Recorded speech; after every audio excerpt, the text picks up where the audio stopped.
আসসালামু আলাইকুম। আজও আমি সৌদি বিষয়ে দুটো অজানা তথ্য জানাবো, যেটা আমাদের দেশের কৃষকরাও জানে না। বিশেষ করে এটা কৃষি পর্যায়ে পড়ে। তো সৌদি আরবে আমি মাজরায় অনেক কাজ করেছি। মাজরা মানে বাগান, বাগান মানে সাধারণত খেজুর বাগান। এবং সৌদি আরবের নাগরিকরা খেজুর গাছকে খুব সম্মান দেয় এবং খেজুরকেও খুব সম্মান দেয়। আমরা যদি কাজের পারিশ্রমিক নেয়ার পরেও যদি বলি যে আমরা কিছু খেজুর খাবো, আমাদের খেজুর দে, তাহলে ওরা প্রচুর পরিমাণে আমাদের খেজুর দিয়ে দেয় এবং এ বিষয়ে ওরা কখনো কিছু বলে না যে না তোরা তো পারিশ্রমিক নিচ্ছিস তারপর আবার খেজুর চাচ্ছিস কেন, এরকম বলে না।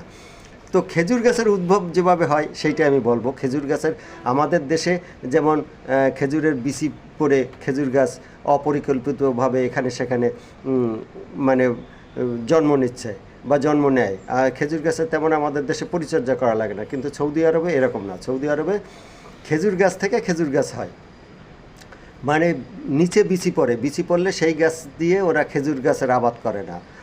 মাটির থেকে এক ধরনের শিকড় নিয়ে মোচার মতো বের হয়, মানে মাতৃ খেজুর গাছ যেটা, সেই খেজুর গাছের ভিতর থেকে মোচার ভিতর যেখানে মোচা বেরোয় খেজুরের, ঠিক ওখান থেকে মানে গাছের উদ্ভব হয়।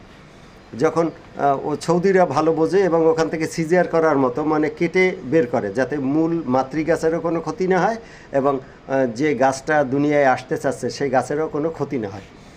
তারপরে ওই গাছগুলো আবাদ করা হয় সারিবদ্ধভাবে। এবং আরেকটি গাছের কথা বলবো, যে গাছটা সম্পর্কে অনেকেরই মনে হবে যে একটা আজব তথ্য আমি জানাচ্ছি।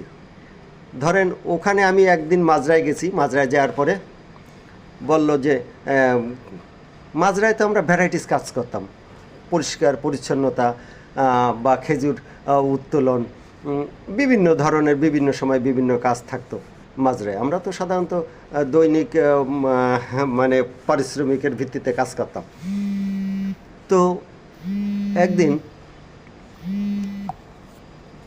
একটা মাজরায় গেলাম, উনি আমরা টমেটো গাছ লাগাবো। আমাদের দেশে তো টমেটো গাছ সাধারণত